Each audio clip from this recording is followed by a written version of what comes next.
Well, here we are with the 2015 Intermediate Schools Talk the Talk Debate Challenge, the 8th of 12 heats. Today it's between Taradale Intermediate and the winner from Heat 6, which is St Joseph's Māori Girls College.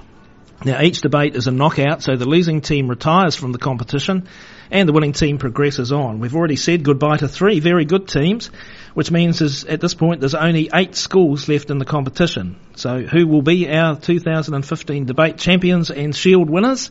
Well, it's still anyone's guess.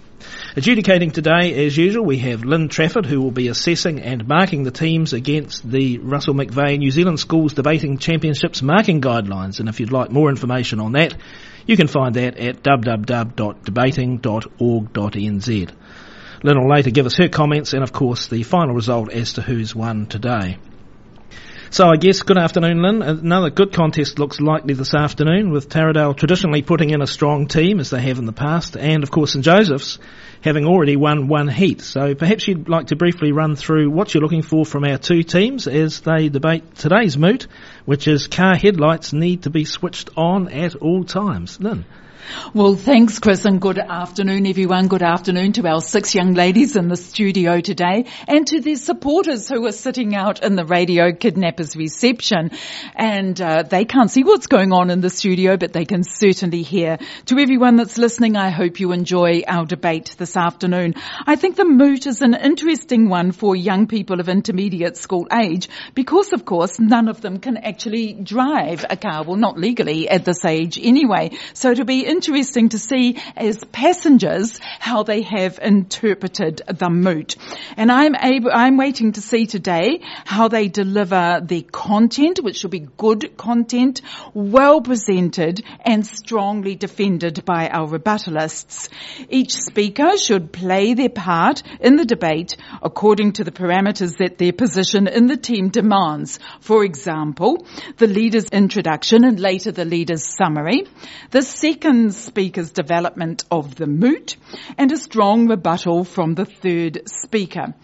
Radio, of course, takes away the visual contact that the debaters have with their audience and all the nuances that enables. Radio relies on the content, the delivery, and the use of the voice. So I will be looking to see how our 6 debaters today deal with these things. I wish both teams well, and I hope you enjoy yourselves and have a lot of fun here at Radio Kidnappers this afternoon. Thank you, Lynn. We'll hear from you a little bit later at the business end of the contest this afternoon. Now, taking the affirmative stance today are Taradale, arguing that headlights do need to be always switched on, while St Joseph's will argue the negative point of view that they don't. Right, let's introduce the individual team members now. For Taradale, we have team captain and first speaker Caitlin, who will be assisted by her second and third speakers Alexi and Aria. And for the negating side, St Joseph's, we have team captain Karen, who will be assisted by her second and third speakers Arden and Ponamu. Now, in accordance with the usual debating protocol, the affirmative captain leads off, followed by the negating captain, and then alternately the second and third speakers from each team. And then the negating captain sums up. Then finally we hear the affirmative captain's summation. We have a short music break between each address. That's to give Lynn time to write short notes on each speech and allocate marks accordingly. That also gives the teams a short space of time to confer between themselves should they need or wish to do so. And after all our debaters have had their say, we hand over to Lynn, who will give her comments and assessments and the final result as to which team has won today's debate. Well, let's get on to hearing what the teams have to say about the moot, and I'll introduce the captain for the affirmative team, and that will be Caitlin. Car headlights need to be turned on at all times. Good afternoon, chairperson, adjudicator, audience and negating team. My name is Caitlin, and today I will be the first speaker of the affirmative team. My topic today is why we should have our headlights turned on at all times. The second speaker, Alexi, will talk about how we are going to make sure that people turn on their headlights. And finally, Aria, our third speaker, will talk about the benefits of having our headlights turned on 24/7. Now to define the moot for today's debate. From the Oxford Dictionary, the definition of headlight is a powerful light at the front of a motor vehicle. We take need to mean require something because it is essential or very important. On to mean in use in this context. And finally, all times to mean every time you are using a car. So we take the moot to mean every time you are behind the wheel, you need to turn on your headlights because it is essential. Now to continue with my argument. Globally, an estimated 3,300 people are killed each and every day, including 720 children in road traffic crashes involving cars, buses, motorbikes, bikes, trucks and pedestrians.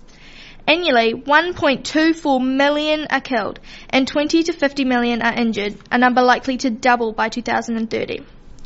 But these humongous, gigantic, monstrous numbers cannot, do not, should not double. Just by turning on your headlights, we can reduce these numbers by up to 15%. If we just turned them on, we could save thousands of innocent lives. A lot of other countries, different types of roads, and even different types of transportation are already turning on the lifesavers. On any type of forestry road in New Zealand, it is compulsory for vehicles to have their headlights on for safety reasons. So why isn't urban and country roads doing the same? They have a lot more traffic on them. Motorcycle headlights have to be turned on at all times by law. So why shouldn't all other bigger vehicles do the same and follow suit?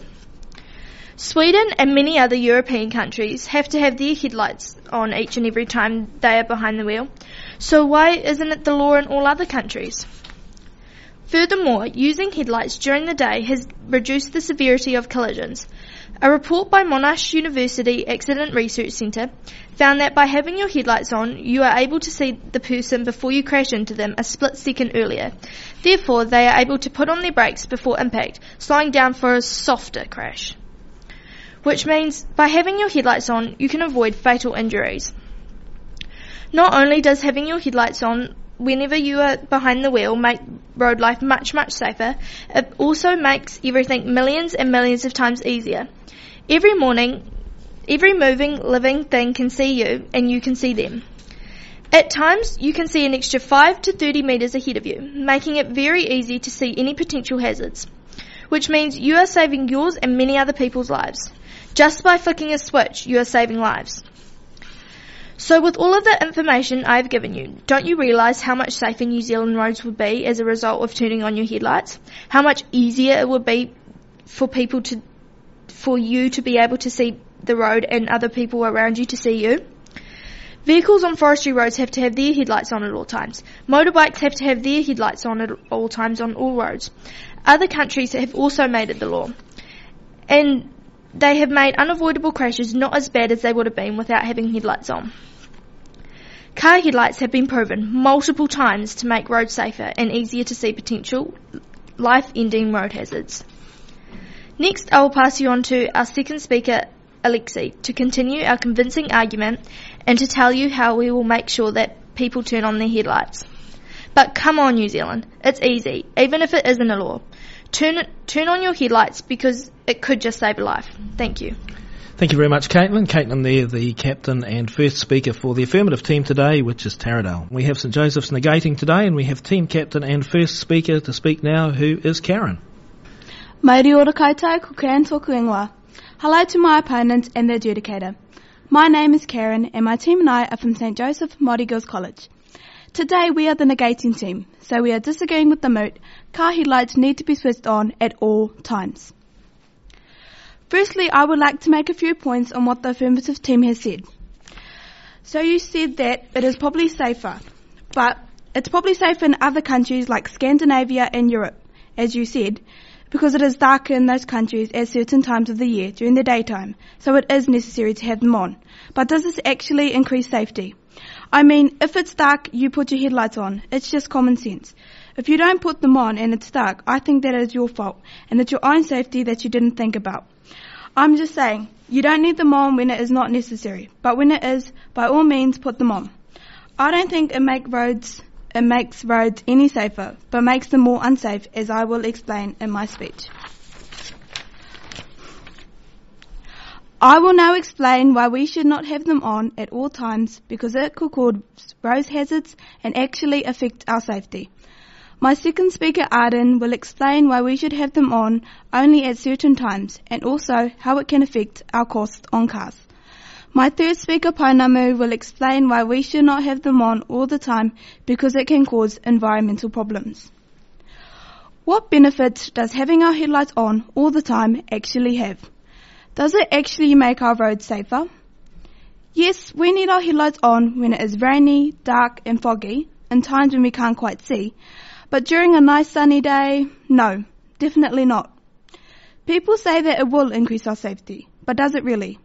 To me, we don't need our headlights on all the time because as far as I'm concerned, we only need them on when we cannot see properly. We have headlights on cars so that we can choose when it is sensible and safe to use them.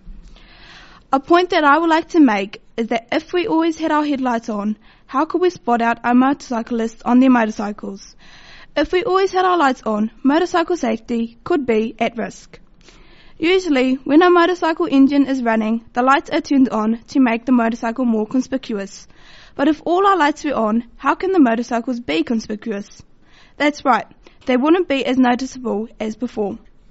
Also, some groups are concerned over the potential for reduced motorcycle conspicuity with the introduction of headlamps on cars during the day. They wouldn't be as visible as they would blend in with the other cars, so this would actually be more dangerous. Then we wouldn't be aware of the danger. Another reason why I think headlights do not need to be switched on at all times is because usually when drivers pass the hazard, they warn other cars by flashing their lights at them. But if our lights were always on, how could we warn oncoming cars that there is a hazard ahead? That's correct. We couldn't, because we wouldn't know whether there was an actual danger or they were just leaving their lights on. So if we had our lights on all the time, cars could be put in danger when there is a hazard, and they would not know that there was one because they wouldn't have been warned. Also, when there was a funeral or a tangi, usually people put their car headlights on as a sign of respect, but also because it warns other cars that there is something happening, which again warns them to slow down. Having our headlights on all the time could affect how people do that, as there would be no warning about an oncoming hearse or funeral procession. This could actually be extremely dangerous. Likewise, the reason policemen, fire engines and ambulances have their lights on when there is an emergency is so that we can notice them. But if we always had our lights on, how would it affect their visibility? I think so. People also have put in suggestions for having different coloured lights for different types of reasons, like to warn people. But if we had different coloured lights, it would be confusing. The emergency services have different colours so people can notice them. But if we all had different coloured lights, it would be confusing to drivers. Emergency service vehicles need to travel at high speeds, and if cars do not know that they need to pull over, they could, in fact, increase the number of high-speed accidents on our roads, as there wouldn't be enough time to react. So, to conclude, car headlights do not need to be switched on at all times. It's common sense. If all cars had their lights on all the time, then, to summarise, motorcycles would lose their conspicuity, so may in fact be in more danger. The emergency services would be more difficult to spot, plus, so a high-speeding accident could happen. And how could we know to show our respect and slow down for a funeral? What is the point of switching on headlights when we live in sunny Hawke's Bay and our natural resource, the sun, is more than sufficient to light our way? Car headlights, therefore, do not need to be switched on at all times. Thank you. Thank you, Karen, captain of the St Joseph's, the negating side, opening their case. And now we're on to the second speakers from each team, and we start with the second speaker for Taradale, who are arguing the affirmative today, and that is Alexi. You turn the light on in a room when it's grey and gloomy. So why not do the same thing with your car? Especially in winter when the days are dull. Good afternoon, chairperson, adjudicator, audience and negating team. Before we, the affirmative team, convince you even further that your car lights should be on at all times, I would first like to take out some of the trash the negating team has said. I would first like to thank the first speaker of the negating team for reinforcing our point that car headlights should be on at all times. You also said that you blend in, but car headlights were made to be seen, and that won't change if the amount of car lights are increased. But also, cars need to be seen as well as motorbikes, and motorbikes already have a law that their headlights need to be on, as they are easy to miss.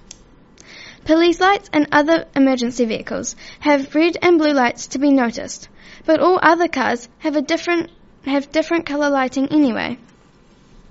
Now, the lights on your vehicle perform two very important functions.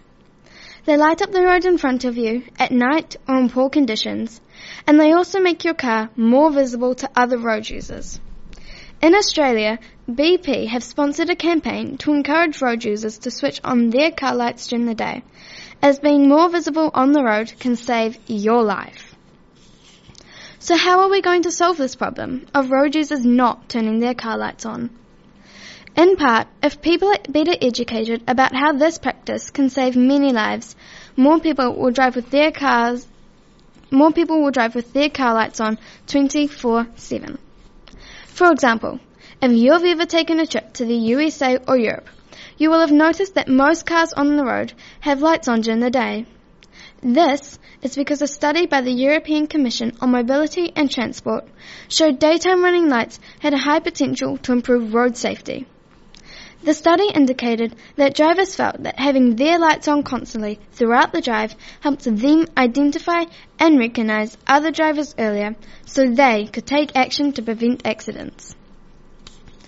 Even on sunny days, unlit vehicles can be difficult to spot, and research shows that 4 out of 5 daytime intersection collisions are caused in part by one road user failing to see another road user in time.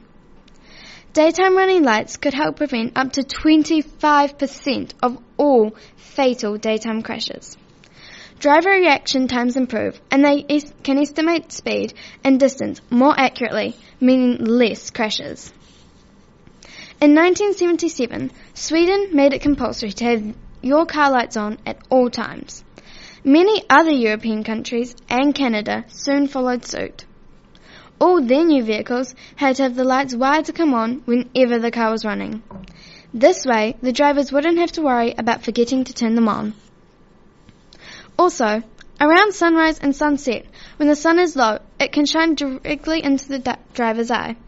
If vehicles have their lights on, it makes it far easier for drivers who are being blinded by the sun to see other road users.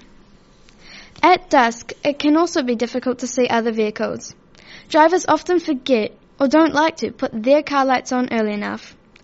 If it was compulsory, their car lights would be wired to come on whenever the car is running. They wouldn't have to worry about forgetting their lights or turning them on or off. Most new cars now come fitted with daytime running lights, which are bright, forward-facing lights often fitted below the main headlight and are designed to make vehicles more visible during the day. If your car doesn't have DRLS, you can still increase your visibility by using headlights on low beam. As I hand you over to our third speaker, Aria, let me leave you with this. Car lights save lives. Turn them on 24/7, as being more visible on the road can save your life and the lives of others. Be safe and be seen. Thank you.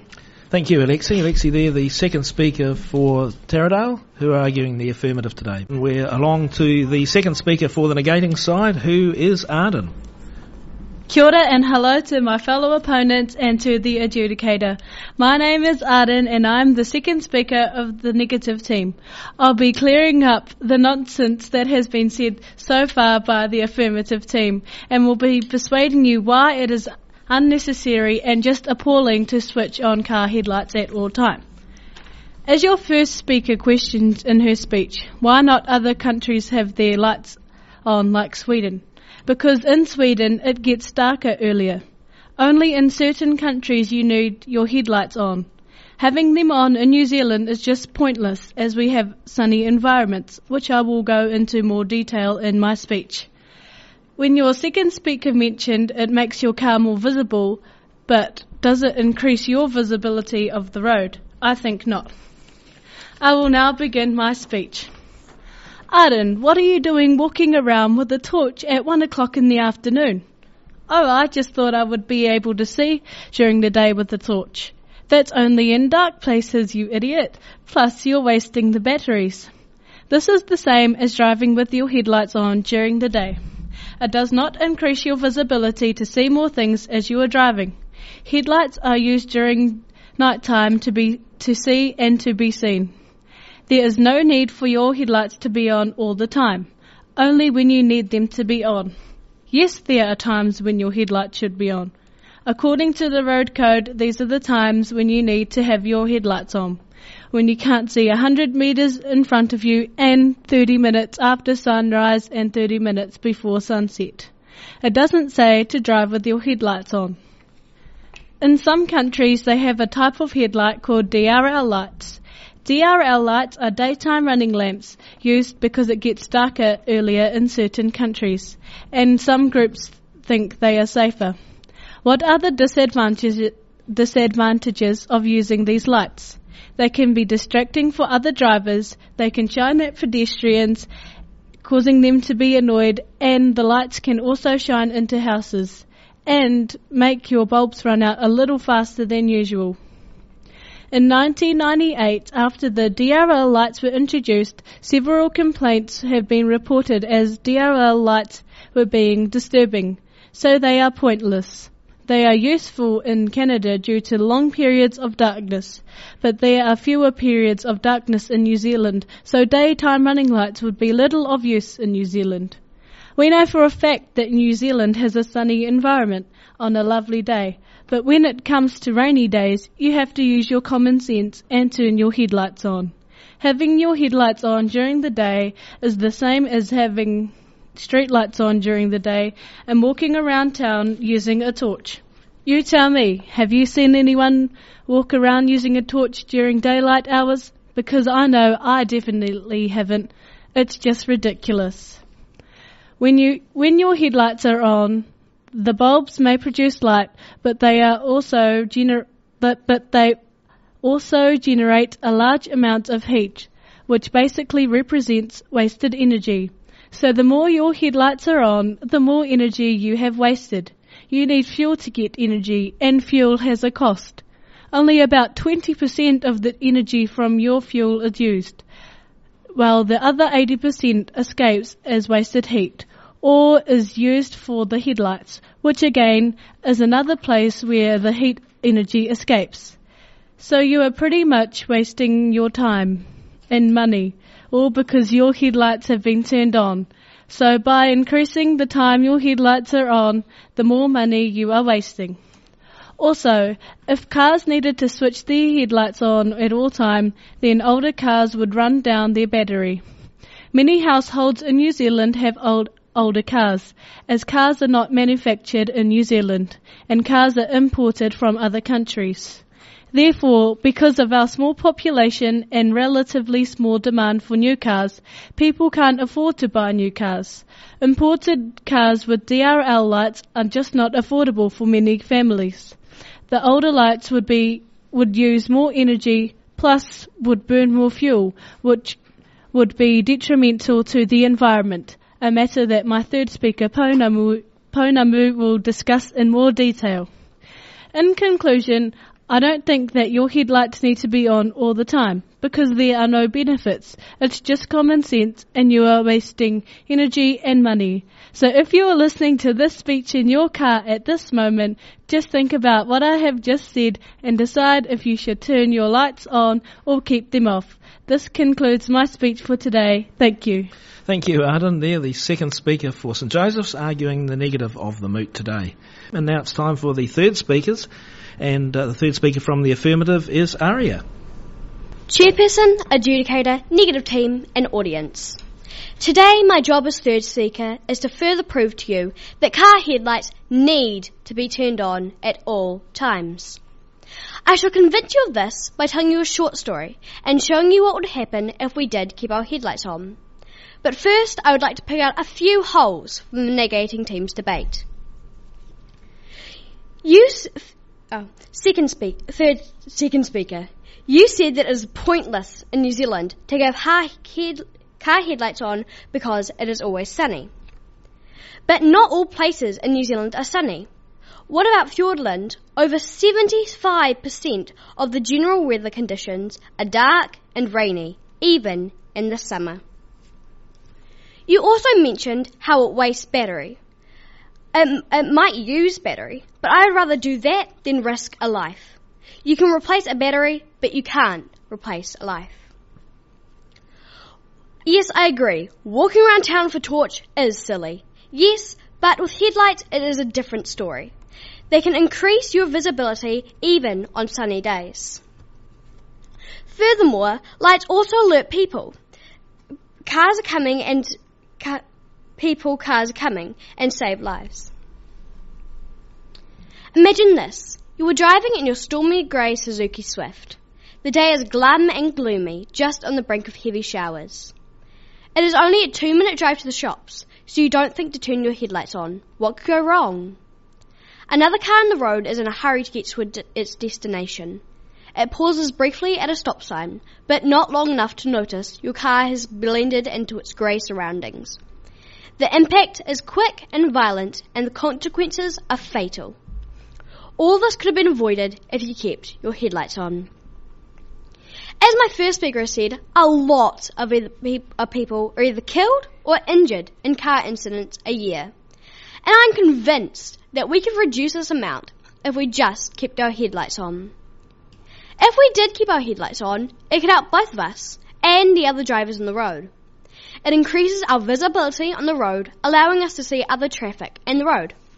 It allows us to be seen. Drivers see you and drive accordingly. They drive knowing they are sharing the road. By driving with your lights on, you increase visibility and remind others of the importance of safe driving. Pedestrian safety is also improved by cars with their headlights on. This is because pedestrians, such as elderly people whose vision is weaker and children who are more impulsive, are more likely to see and take notice of a car with its headlights on. And think about it before stepping onto the road in front of a car. Furthermore, there is a website on the internet called experienceproject.com, where if you've been in a car crash, you can share your traumatic experience with others in the same situation.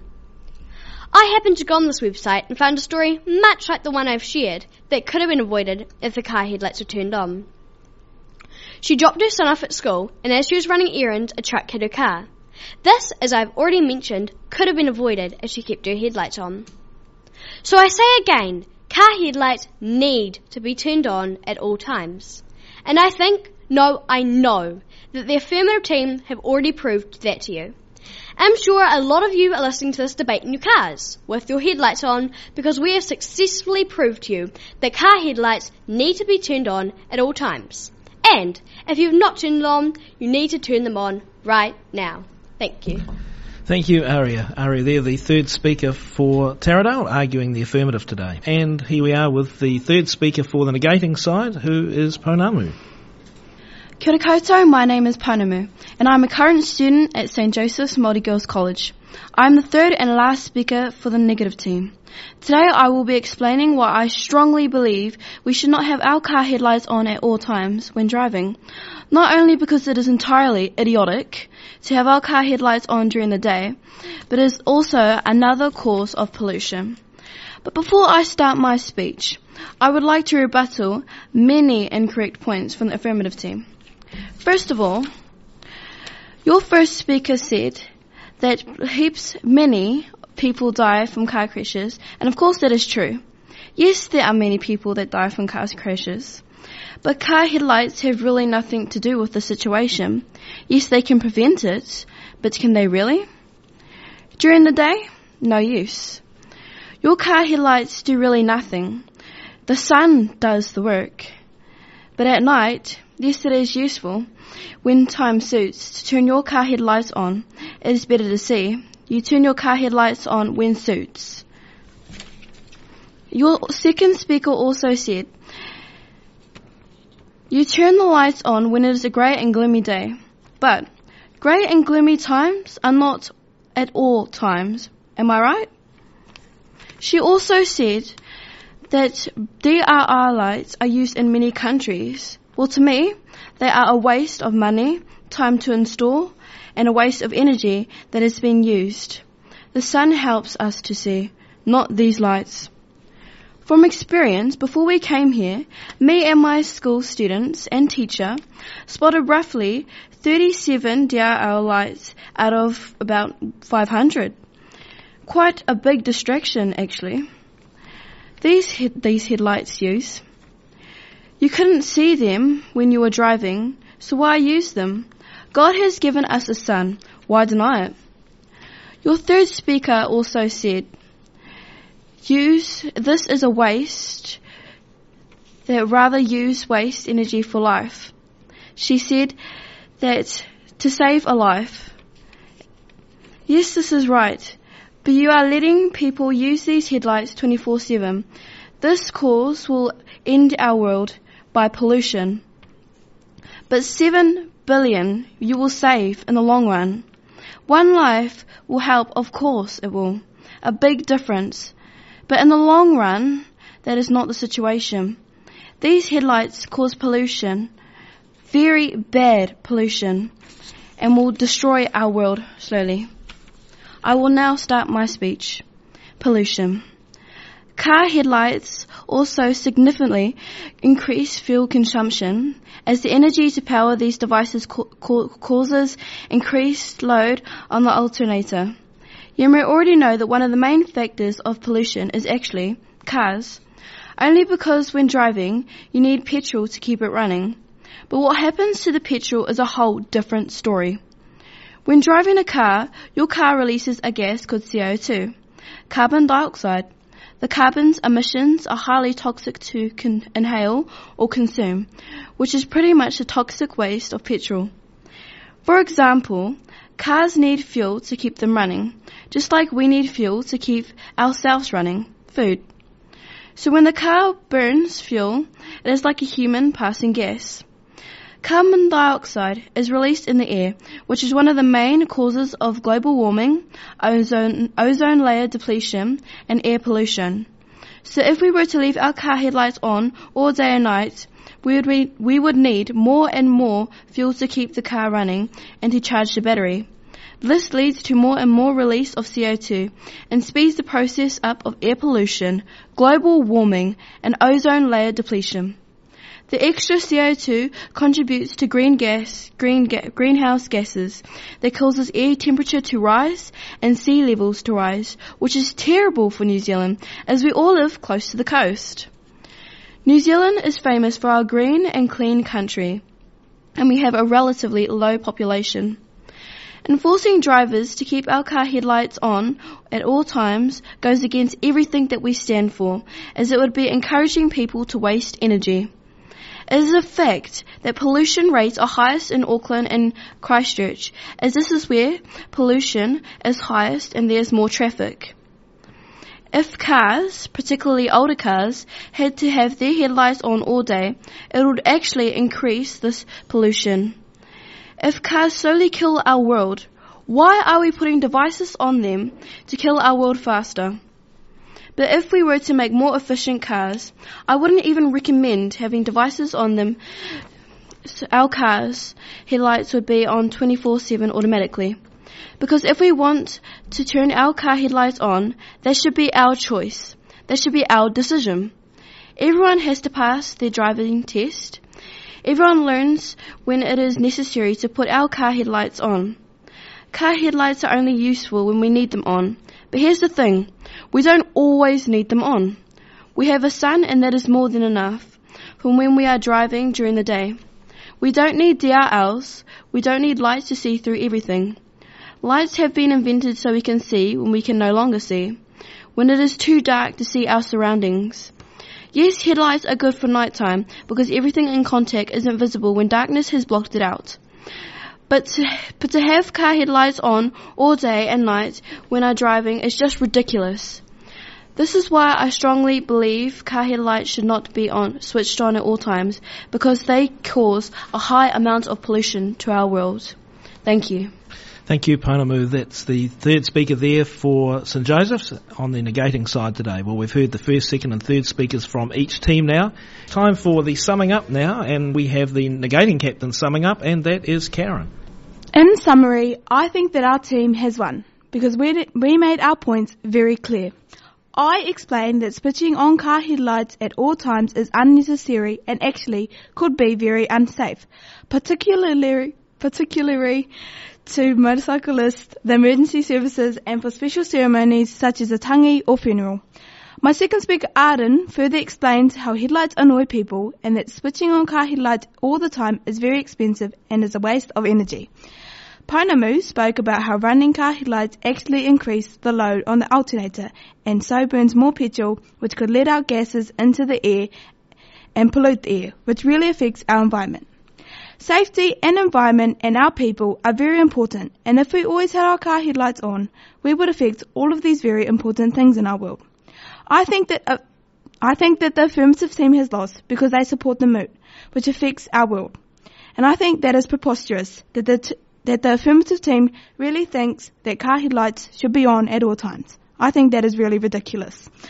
I would like to say thank you to Radio Kidnappers, the adjudicator, and our opponent, Taradale. Thank you. Thank you very much, Karen. Summing up there for St Joseph's, the negating side. All right, back for our final debater's speech of the afternoon, and that is from the affirmative captain summing up for Taradale, and that is Caitlin. As my team and I have already successfully told you, car headlights should definitely be turned on at all times. But I will quickly like to clear up some vivid mistakes and lies and other misconceptions the negating team has said. You said car headlights do nothing. I ask you why do we have them then? You said the sun helps you, not headlights. Well, the sun is not always there. Headlights, however, are. So, is our lives a waste? I'd waste a little bit of energy to save my life. How will these car lights cause pollution? Car lights use battery, not fuel. When you're driving, your battery is actually getting charged. Why are the DRLs a waste of time? They can increase your visibility by up to 15%. Therefore, you might just miss that innocent old lady crossing the road ahead of you. Car headlights do not cause pollution. You say it causes pollution and global warming. Well, if that's the case, why don't we have a debate about how cars should be banned? We already do waste energy. Why does it go against our New Zealand values? Is saving a life against our New Zealand values? By annoying a few people, is that worse than an innocent person's life being taken? Now to recap my team's main point. I, Caitlin, the first speaker and leader, talked about why we should have our headlights on and the many other successful places that have switched them on. Second speaker of the affirmative team, Alexi, spoke about how we will make sure that people turn on their headlights at all times. And finally, last but certainly not least, third speaker of the affirmative team, Adia, talked about the amazing benefits and a few short stories about having your headlights on. Car headlights have been proven multiple times to make roads millions of times safer and easier to see absolutely any potential hazards in the vicinity of your headlights. But come on, New Zealand, it is so easy. Even if it isn't a law, turn on your headlights. They are truly amazing devices that could just save your life. Yours or even another person's life. Thank you. Thank you, Caitlin. Caitlin, there, the captain for Taradale, arguing the affirmative today, summing up. Well, it's been another very interesting debate today, and I'm just glad I'm not having to mark it, but we've got somebody over on our right who's been making all sorts of notes and totting up the points. It's been heat 8 this afternoon between Taradale and St Joseph's, and I believe it's almost a photo finish, but not quite, and we'll hear more about that in just a very few seconds as Lynn, who's been on my right there, the adjudicator, has been totting up the marks, and she's going to give us some comments and criticisms and a few things for the teams to take away and ponder, and of course the final result of the contest this afternoon. So I'll hand over to Lynn now. Thank you, Chris. And first off, thank you to our 6 young ladies in the studio here today.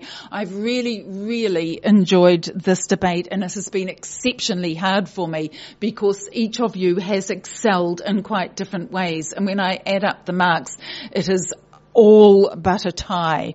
And so that has made it really difficult. I have the opportunity to tweak my marks if I want to, but I've decided to just leave them as I wrote them down, as I listened to what you were saying, and then added them up about 5,000 times afterwards to make certain that I actually had not made a mistake. So I'd like to thank the tutors and the schools, because I think everyone has done a most excellent job here this afternoon. afternoon. And I want to congratulate both teams on actually working as teams. What the listeners don't see and what the people out in the reception area don't see is the fact that you spend time working together as a team to actually get the debate to the moot as you and your teams want to have it. So that's quite important that I see that you're doing that, because it means that as a team you are taking this debate very, very seriously. I want to just run through a few good points that were made during the debate, because to me it seems an awful long time since the team leaders introduced the debate. So here we go. The affirmative team leader, solid introduction, interesting statistics and some very good explanations of what you were putting forward for your debate today. The negative team leader, also a solid introduction, good points of interest, and I felt it was a heartfelt presentation. It was from your heart. And that was pleasing to see. So well done on that attempt. Speakers number 2. The affirmative, good attempt at rebuttal, continuing to reinforce the moot, and some nice lines in your prepared speech. Speaker number 2 for the negative, good attempt at rebuttal as well. Nice touch of humour in your speech, and that is actually interesting to see, because not everyone does that. I've only seen it twice in the debates thus far. So that humour I put down to your little talk about using the torch during the daytime. Speakers number 3, the rebuttalist, the affirmative rebuttalist, good rebuttal notes, good story about grey cars on grey days, good link back to the moot. The negative rebuttalist, really good rebuttal, good link back to the moot as well, and some really good content on the rebuttal. And I do look for good content in the rebuttal. That is actually what speaker number 3 is all about. Now, the summaries. From the negative team, confident rebuttal summary and good content.